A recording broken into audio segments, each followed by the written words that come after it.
설교를 시작하기 전에 퀴즈 하나를 내겠습니다. 굉장히 중요한 퀴즈예요. 성탄절 돌아왔잖아요. 우리 어린 자녀들이 혹은 우리 어린 손자 손녀들이 제일 좋아하고 기뻐하는 선물이 무엇인지 아십니까? 우리 어린 자녀들이 가장 좋아하고 기뻐하는 선물이 무엇일까요? 우리 어린아이들이 진짜 좋아하고 기뻐하는 선물은 꼭 갖고 싶고 받고 싶은 선물. 우리 어린아이들이 제일 좋아하는 물어보세요. 어떤 선물을 받았을 때 제일 기뻐하고 좋아하냐면 꼭 갖고 싶고 받고 싶은 선물 받았을 때 제일 좋아한답니다. 자기는 별로 안 좋아하는데 엄마가 좋아서 사주는 선물은 별로 안 좋아해요. 무조건 선물이면 다 좋은 게 아니고 그렇다는 거죠. 왜 제가 이런 얘기를 했을까요? 우리는 지금 선물의 계절, 성탄의 계절을 맞이했습니다. 그래서 모두가 이 12월 달에는 선물에 대해서 한 번쯤은 생각을 하게 합니다. 그래서 우리는 하나님께서 기뻐하시는 예물, 하나님께서 받고 싶은 선물이 무엇일까? 이 생각을 하게 됩니다. 우리 하나님이 받고 싶은 선물, 성경에 나오는 최고의 선물은 동방 박사들이 예수님께 드렸던 세 가지 예물, 곧 황금과 유향과 몰약과 같은 이런 선물을 하나님이 기뻐하시고 받고 싶어 하시는 선물이다. 그러므로 하나님께 드릴 우리의 세 가지 예물이 필요하다는 거죠. 그래서 오늘 본문이 꼭 거기하고 맞아떨어지는 것은 아니지만은 저는 오늘 이 본문에서 그런 힌트를 얻어서 설교 제목을 하나님께 드릴 세 가지 예물이라는 제목을 정하게 되었습니다. 미가서의 두 번째 설교인 미가서 3장에서 5장은 미가 시대의 악한 지도자들에 대한 심판에 대한 경고와 함께 야곱의 남은 자들을 구원하시기 위해서 오실 메시아가 오시면 이방인 중에서 구원 얻기로 작정된 자들이 모두 다 나와 메시아로 오신 주님을 경배하며 하나님의 나라를 세우게 될 것이라는 소망의 메시지를 담고 있습니다. 그리고 세 번째 설교인 6장에서 7장은 메시아로 말미암아 구원받은 남은 자들이 어떻게 살아야 하고 여호와께로 말미암아 구원받은 사람에게 하나님이 요구하시는 것이 무엇인지에 대하여 하신 말씀입니다. 그래서 오늘 본문에 보면은 여호와께서 네게 요구하는 것이 무엇이냐라는 질문과 함께 명쾌하게 답을 말하고 있습니다. 그래서 본문 6절에 보면 이런 말씀이 기록되어 있습니다. 미가서 6장 6절에 내가 무엇을 가지고 여호와 앞에 나가며 높으신 하나님께 경배를 할까라는 이 질문을 합니다. 이 물음은 사람이 구원받으려면 어떻게 해야 하느냐라는 질문이 아닙니다. 그러니까 사람이 어떻게 해야 하나님과 바른 관계를 갖고 천국에 가려면 어떻게 해야 하느냐라는 질문이 오늘 본문의 내용이 아니라는 것이죠. 사도행전 2장에 보면 베드로의 설교를 들은 사람들이 오늘 사도들과 베드로를 향하여 말합니다. 마음에 찔려 베드로와 다른 사도들에게 말하기를 형제들아 우리가 어찌할꼬? 라는 물음에 베드로는 너희가 회개하여 각각 예수 그리스도의 이름으로 세례를 받고 죄사함을 받으라 라고 했습니다. 다시 말하면 형제들아 우리가 어찌할꼬? 라는 이 물음은 내가 어떻게 해야 구원을 받겠는가? 라는 물음인 것이죠. 그 물음에 대하여 베드로는 분명하게 답을 하기를 각각 회개하여 예수 그리스도의 이름으로 세례를 받으라. 세례를 받고 죄사함을 받으면 너희가 구원을 받을 수 있다 라는 구원에 대한 물음에 정확한 답을 주셨어요. 그리고 빌립보 감옥을 지키던 간수는 바울과 실라가 찬송과 기도로 자신들을 묶고 가두고 있던 옥문을 열고 그들을 묶고 있던 쇠사슬이 풀려지는 이런 기적이 일어나는 현장에서 깜짝 놀라서 외치는 소리가, 선생들이여, 내가 어떻게 하여야 구원을 받으리까? 라고 묻습니다. 그에 대해서 바울은 말합니다. 주 예수를 믿으라. 그리하면 너와 내 집이 구원을 받으리라. 다시 말하면 이 빌립보 감옥의 간수가 묻는 질문, 그리고 베드로의 설교를 들은 사람들이 묻는 질문은 어떻게 해야 구원을 받느냐라는 물음인 것입니다. 그러나 오늘 본문이 묻고 있는 내가 무엇을 가지고 여호와 앞에 나가며 높으신 하나님을 경배할까? 라고 묻는 이 물음은 내가 어떻게 하면 구원을 받겠는가라는 질문이 아니란 말이에요. 구원을 얻는 방도에 대해서는 분명하고 확실하게 말합니다. 어떻게 하면 되느냐? 회개하고 십자가에서 나의 죄를 위해 죽으셨다가 다시 사신 예수님을 믿으면 구원을 받습니다. 아멘입니까? 저와 여러분이 구원을 받았다면 틀림없이 예수 그리스도를 나의 구주와 주님으로 믿음으로 말미암아 우리가 구원을 받은 것입니다. 그러나 본문의 질문은 구원론적 질문이 아니라는 것입니다. 이미 구원을 받은 사람들은 어떻게 살아야 하느냐 말입니다. 어떻게 해야 구원을 받느냐라는 질문이 아니라 이제 구원을 받은 사람은 어떻게 살아야 하는가 하는 삶에 대한 질문이라 이 말입니다. 이미 미가서는 두 번째 설교에서 베들레헴에서 탄생하실 메시아를 통하여 하나님께서 야곱의 남은 자와 택함 받은 이방인들을 구원하신다고 그리 설교를 했습니다. 그리고 본문 8절에서 이렇게 말합니다. 사람아, 주께서 선한 것이 무엇임을 내게 보이셨나니? 라고 하신 말씀대로 이 본문, 오늘 우리가 읽은 이 본문, 이 미가서 6장 6절 앞에 나오는 6장 1절에서 5절 말씀에서 하나님께서는 이스라엘 백성들에게 너희가 애굽에서 종로로 살 때 내가 건져내었고, 이미 구원했다는 얘기입니다. 발람이 저주할 때 도리어 축복으로 바꾸어 주었는데 네가 무엇을 잘못해? 내가 무엇을 잘못했기에 너희가 나를 미워하고 배척하느냐? 오늘 이 미가서의 메시지를 받고 있는 사람들의 그 설교받는 대상자가 누구이냐면 이미 구원받은 하나님의 백성들이다 이 말이에요. 그러므로 이 질문은 불신자들이 구원받으려면 어떻게 해야 하는가에 대한 질문이 아니라 이미 예수를 믿고 구원받은 성도들에게 하나님께서 요구하는 것이 무엇인가에 대한 질문이라는 것이죠. 구원을 받았습니다. 내가 예수 믿어 하나님의 자녀가 되고 하나님의 백성이 되었다면 이제 하나님께서 그 하나님의 백성된 사람에게 요구하는 것이 무엇인가를 알아라 이거죠. 하나님께서 하나님의 은혜로 구원받은 백성들에게 요구하는 것이 무엇인가? 오늘 본문 8절은 이렇게 기록합니다. 본문 8절을 다 같이 한번 읽어봅니다. 시작. 사람아, 주께서 선한 것이 무엇임을 내게 보이셨나니 여호와께서 내게 구하시는 것은 오직 정의를 행하며 인자를 사랑하며 겸손하게 내 하나님과 함께 행하는 것이 아니냐라고 했습니다. 하나님이 요구하시는 것 세 가지가 있습니다. 하나님이 받고 싶은 선물 세 가지가 있단 말이에요.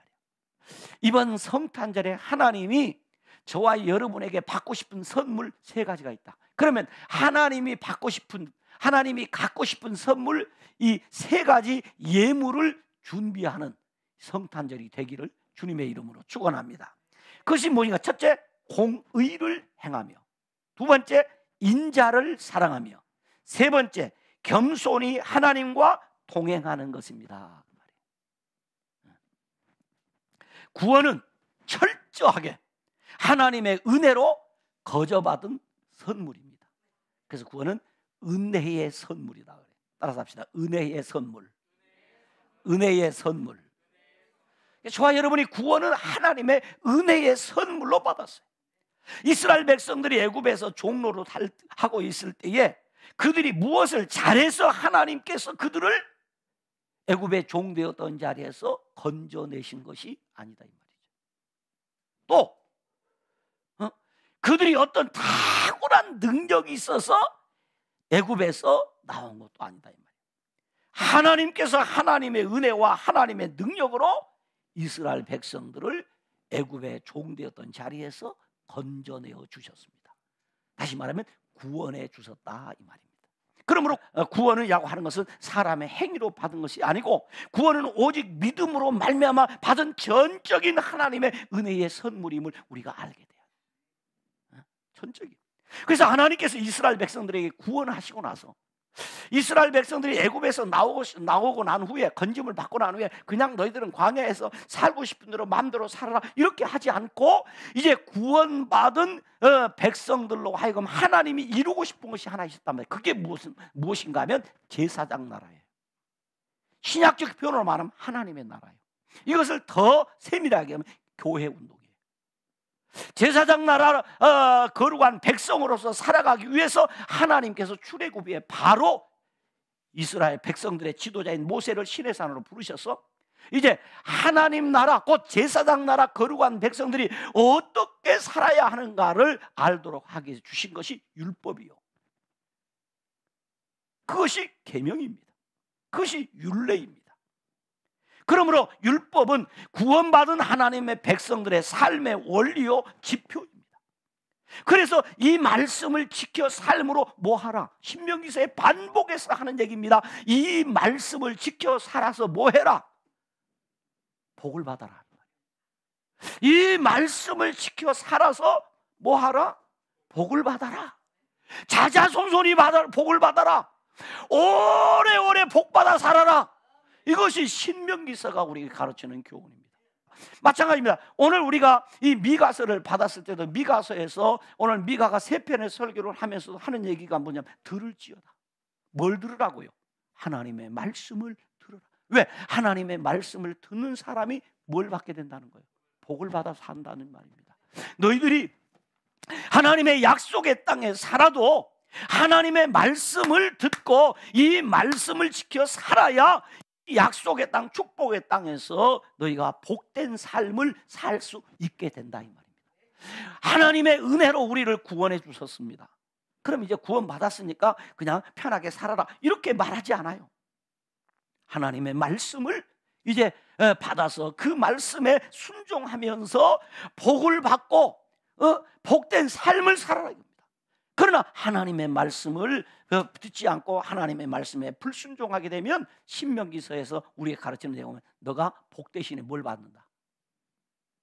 복 대신에 뭘 받는다? 저주를 받는다. 근데 하나님이 우리와 함께 은혜 주시면 저주를 무엇으로 바꿔주신다? 축복, 복으로 바꿔주신다. 복으로 바꿔주신다. 그러므로 율법을 지켜야 구원받는다고 하는 율법주의나 구원받은 성도는 율법을 지킬 필요가 없다고 하는 그 율법 폐기론자들은 모두 잘못된 사상입니다. 반드시 은혜로 구원받은 성도에게 하나님이 요구하는 것이 있다. 그것은 3가지입니다. 하나님을 사랑하라. 2번째, 내 자신을 사랑하라. 3번째, 내 이웃을 너같이 사랑해라. 이것을 하나님이 모든 사람에게 주신, 하나님이 우리에게 복 주시는 방법이에요. 할렐루야. 그것이 성경이 우리에게 가르치는 것이단 말이에요. 이러한 삶이 성도의 삶을 복되게 만든다. 그런데 미가 선지자가 예언할 당시에 남쪽 이스라엘의 왕이 아하스 왕인데, 이 아하스 왕을 비롯한 백성들이 어떻게 했느냐? 하나님을 놔두고 몰록신을 섬겼어요. 몰록신. 이 몰록신의 특징이 뭐냐면 자녀를 제물로 드리는 거거든요. 그래서 낳은 맏아들을 이 몰록신 앞에 불로 태워 드리는 그 종교가 몰록신이에요. 이렇게 섬겼습니다. 그래서 그들이 생각하기를, 자, 하나님이 뭘 좋아하느냐? 하나님은 1년 된 송아지 최고의 번제물입니다. 소 한 마리를 드리면 좋아하신다. 그렇죠? 교회에서 누가 소 한 마리 드렸다. 농촌 교회에서 누가 어느 주일날 소 한 마리 드렸다. 와, 놀란다. 소를 드릴까? 아이, 그거 갖고 안 돼. 그러면서 말해, 천천의 수양을 드릴까? 만만의 강수 같은 기름으로 하나님께 드려서 하나님을 기쁘시게 하지 않을까? 이렇게 생각을 한 거예요. 왜 그랬을까요? 하나님을 모르니까 그래요. 하나님이 원하시는 건 그것이 아니라는 거예요. 왜 이렇게 했냐? 그들의 잘못된 신앙관 때문에 오늘 교회 안에 그랬다 이거죠. 간혹 성도들 가운데도 그럽니다. 저도 목회하면서 그런 일을 경험합니다. 어떤 성도가 신앙생활 제대로 하지 않고 주일도 잘 안 지키면서 이따금 헌금이나 하면 하나님 좋아하겠지. 헌금 몇 푼 가지고 하나님 살라고 합니다. 아닙니다. 하나님이 제일 중요한 것은 우리 몸입니다. 내가 하나님 앞에 나와 예배하는 것입니다. 내가 하나님의 말씀대로 순종하며 사는 것입니다. 내가 무슨 생색이 하나 내고 얼굴에 내 이걸 하나님은 원하지 않는다는 것이지요. 그래서 하나님이 기뻐하는 것은 외적 형식이 아니라 내면의 변화입니다. 하나님이 기뻐하는 것은 양이 아니라 질입니다. 하나님이 기뻐하는 것은 외모가 아니라 중심입니다. 그래서 사무엘상 16장 7절에 하나님께서 말씀하기를 사람은 외모를 보거니와 나 여호와는 뭘 보신다? 중심을 보신다, 이 말이에요. 중심을 보신다. 중심이 잘못된 거 하나님 원하지 않는다. 그러므로 우리가 하나님께 드릴 세 가지 예물은 첫째, 공의를 행하며, 둘째, 인자를 사랑하며, 셋째, 겸손히 하나님과 동행하는 것이다, 이 말이에요. 이 말은 무슨 말인가? 다시 말하면 구원받은 성도가 하나님께 드릴 첫 번째 예물은 사회적 요구인 공의입니다. 사회적 요구인 공의. 이 세상에 하나님의 공의를 행하는 것이다, 이 말이죠. 하나님의 공의를 나타내는 것이다, 이 말이죠. 이 공의란 말은 재판관이 바른 판결을 내리는 것, 또는 하나님께서 행하시는 심판을 알 때 사용하는 이 용어예요. 이 용어. 근데 이 공이란 말은 또 다른 하나님의 성품과 속성을 나타내는 하나님의 성품이면서 하나님이 우리에게 요구하는 성품 중에 하나가 공의입니다. 그래서 이 땅에 하나님의 공의가 나타나기를 원해요. 어떤 사람에게 이 공의가 반드시 나타나야 되냐면 세상에서 권세가 있는 사람들, 다시 말하면 왕이라든가 제사장이라든가 세상에서 다른 사람보다 무엇인가 좀 힘이 있다고 생각하는 사람은 반드시 어떻게 해야 되냐? 그의 삶의 행동뿐만이 아니라 말과 생각과 사상에서 나타나야 될 것이 무엇인가? 공의란 말이죠. 공의를 행하라 이거죠. 다시 말하면 억울하게 이 세상에서 피해보는 사람이 없도록 하라 이거죠. 그것이 하나님. 그래서 성경에 보니까 이방인 곧 나그네와 고아와 가부를 압제하거나 학대하는 것은 하나님이 싫어하는 것이죠. 하나님의 공의가 바르게 실행합니다. 다시 말하면 우리의 삶에, 오늘 우리 그리스도인들이 이 세상 가운데서 살아갈 때 이 사회가 우리에게 요구하는 것이 있다. 오늘 그리스도인들에게 요구하는 것이 있다. 그것은 바로 공의단 말이에요. 다시 말해 우리 세상에 나와서 그리스도인들이 어떤 우월한 위치에 있든지 간에 어떤 좋은 위치에 있든지 거기서 먼저 하나님의 성품을 드러내는 삶을 살아야 한다. 여러분, 우리가 그리스도인들이 높은 지위에 올라가는 것은 분명히 하나님의 은혜입니다. 그렇다면 거기서 하나님의 성품을 드러내는 삶을 살아야 한다는 것입니다. 내가 회사의 CEO라. 그러면 내가 다른 직원들에게 그 직원들이 피해보는 일이 없도록 어떻게 해야? 공의를 드러내라. 다시 말하면 동방박사들이 아기 예수께 드린 첫 번째 예물이 뭐냐면 황금입니다. 황금은 누구에게 드린 예물이냐? 왕께 드리는 예물입니다. 예수님이, 이 아기 예수로 오신 예수님이 누구이시다? 왕이시다. 그러면 이 황금은 왜 드렸냐? 왕이신 예수님께서 이 세상을 어떻게 다스린다? 공의로 다스리신다. 예수님은 이 땅을 공의로 다스리시는 왕이시다 라는 것을 나타내는 예물이 황금입니다. 그렇습니다. 그러므로 오늘 우리가 우리 하나님 앞에 드릴 첫 번째 예물은 바로 동방박사가 드렸던 황금을 의미하는 공의를 행하는 삶을 하나님 앞에 드려야 한다는 말이에요. 두 번째는 구원받은 성도가 하나님께 드릴 두 번째 예물은 인격적 요구인 인자입니다. 여기 인자란 말은 우리가 잘 아는 히브리어 헤세드라는 말입니다. 이 헤세드라는 말의 원래 뜻은 하나님이 자기 백성을 향한 그 하나님의 사랑을 나타내는 말입니다. 헤아릴 수 없는 자상함, 헤아릴 수 없는 친근함, 친절함, 애정을 의미하는 단어이기도 하죠. 그러니까 하나님께서 자기 백성에 베푸시는 그 언약적 사랑 안에서 주어지는 하나님의 한없는 친절함, 한없는 그 하나님의 친근함, 자상함. 다시 말하면 오늘 우리 그리스도인들이 하나님 앞에 드려야 될 두 번째 예물은 오늘 하나님의 그 말씀 안에서의 친절함을 베풀어라. 누구에게? 이웃에게. 아까 얘기했죠? 우리 하나님이 우리에게 모든 그리스도의 요구하는 것은 첫 번째는 하나님을 사랑하는 거라고, 두 번째는 자신을 사랑하는 거라고. 그 자신의 그 사랑하는데 어떻게? 자신의 인격을 친절함으로, 인자로 무장하라. 예수 믿는 사람이 쌀쌀 맞고 찬바람 싱싱 불면 안 된다 이 말이에요. 예수 믿는 사람 속에, 예수 믿는 사람의 인격 속에 친절함이 배어 있어야 된다. 어쩐지 예수 믿는 사람은 상냥해. 예수 믿는 사람은 어쩐지 그 표정에서 평화가 있어. 이것은 바로 그 속에서 하나님의 인자하심이 나타나는 거죠. 하나님의 인자하심, 그것을 나타내라 이 말이에요. 그 삶이 우리의 인격에서 이러한 그 자상함의, 친절함의, 그 인자함의 열매를 맺는 것이 하나님 앞에 드리는 두 번째 예물이다 이런 거죠. 다시 말하면 동방 박사가 드린 예물 가운데 예수 그리스도는 선지자로서 향기로운 삶을 살게 될 유향과 같은 예물, 그것이 곧 우리가 하나님 앞에 드려야 될 인자함의 열매다 이거죠. 우리 인격에 나타나야 될 인자함이 있어야 된다. 세 번째는, 구원받은 성도가 하나님께 드릴 세 번째 예물은 바로 영적 요구인 겸손입니다. 사회적 요구인 공의, 인격적 요구인 인자, 그 다음에 영적 요구인 겸손이 하나님 앞에 드려지는 예물이 되어야 된다. 본문은 말합니다. 겸손인데 하나님과 함께 행하는 것이 아니겠느냐. 겸손이 하나님과 함께 행하는 것, 이것을 하나님이 우리에게 원하신다는 거죠. 성경은 교만은 패망의 선봉이라고 합니다. 교만은 심판의 첩경이라고 합니다. 여러분 그럽니다. 나는 겸손해. 그 겸손하다고 생각하는 그것 자체가 교만입니다. 겸손은 내가 평가하는 것이 아닙니다. 겸손은 이웃이 평가하는 것입니다.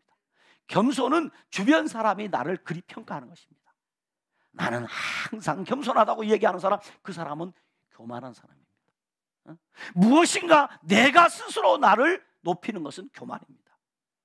하나님이 높여주셔야 되고, 주변 사람들이 높여주셔야 되고, 함께하는 동료들이 높여주는 거예요. 내가 스스로 높아지는 것은 반드시 넘어집니다. 이것은 교만이기 때문입니다. 그러나 겸손은 하나님으로 말미암아 얻게 되는 놀라운 영광이요 축복인 줄로 믿습니다. 어떤 때 겸손하여 하나님이 누구인지를 알게 때 겸손합니다. 그래서 성경은 말합니다. 예수님은 하나님의 본체이시지만 이 땅에 오셔서 낮아지고 어디까지?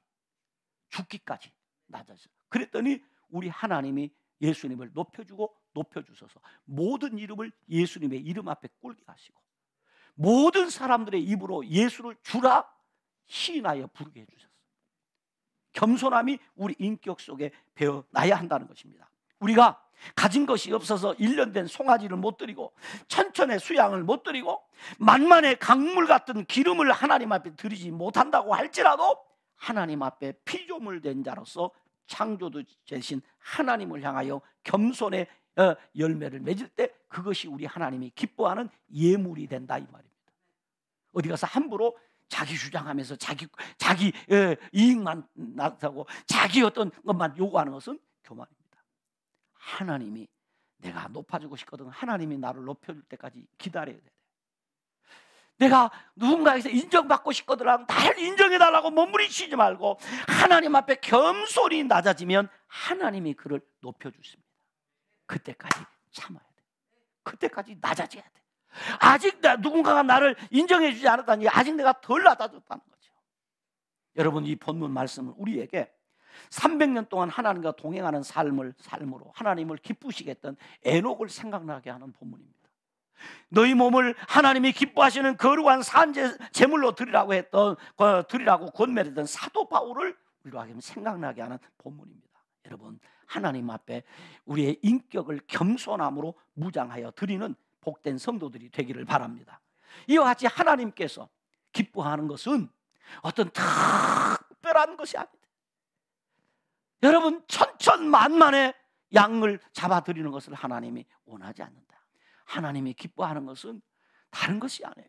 우리가 이 세상 가운데서 하나님의 공의적 성품을 나타내는 것이고, 그리고 이웃과의 관계에서 그리스도의 친절함을 드러내는 것이고, 그리고 내 인격 속에 항상 겸손의 열매를 맺는 것입니다. 다시 말하면 그리스도를 닮는 것이죠. 그리스도의 형상을 닮는 것이죠. 우리가 간혹 그럽니다. 내가 어떻게 하면 하나님을 더 가까이 할 수 있을까? 내가 어떻게 하면 하나님을 깊이 체험할 수 있을까? 어떻게 하면 그리 할 수 있을까요? 그리스도의 인격을 닮으면 됩니다. 그러므로 성도는 그리스도를 닮아가는 성화의 삶을 살아야 합니다. 말씀을 결론을 맺습니다.